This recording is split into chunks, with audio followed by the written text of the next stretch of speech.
एक गांव में एक बूढ़ा किसान रहता था। वह अपनी मेहनत और ईमानदारी के लिए जाना जाता था।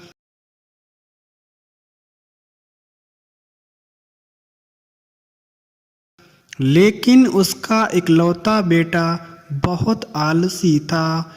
किसान रोज सुबह खेतों में काम करता रहता और उसका बेटा पेड़ की छांव में आराम करता रहता।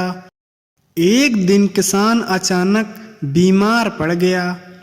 उसे महसूस हुआ कि अब उसका समय नज़दीक है। उसने अपने बेटे को बुलाया।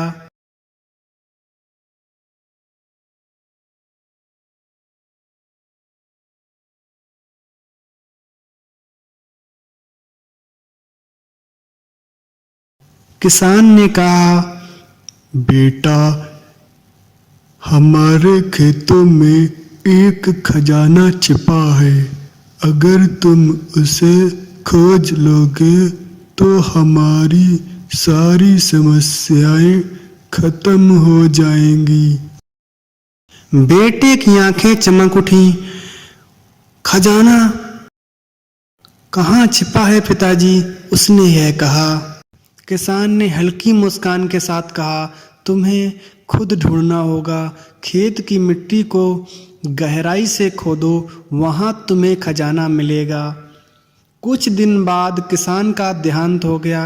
बेटे ने तुरंत खेत में खजाना खोजने की ठान ली। उसने एक फावड़ा उठाया और खेत को खोदने लगा।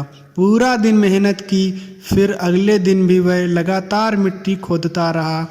खेत का कोना कोना छान मारा, लेकिन खजाना उसे नहीं मिला। थक हार कर उसने सोचा, इतनी मेहनत से खेत को खोद ही दिया है तो मैं क्यों न इसमें बीज बो दूं। उसने बीज बो दिए। कुछ दिनों में बारिश हुई और फसल बढ़ने लगी। जब फसल तैयार हुई और उसने उसे बाजार में बेचा तो ढेर सारे पैसे कमाए। तभी उसे एहसास हुआ कि उसके पिता का खजाना दरअसल खेत और मेहनत थी। इस कहानी से हमें यह शिक्षा मिलती है कि मेहनत से ही सफलता और समृद्धि मिलती है।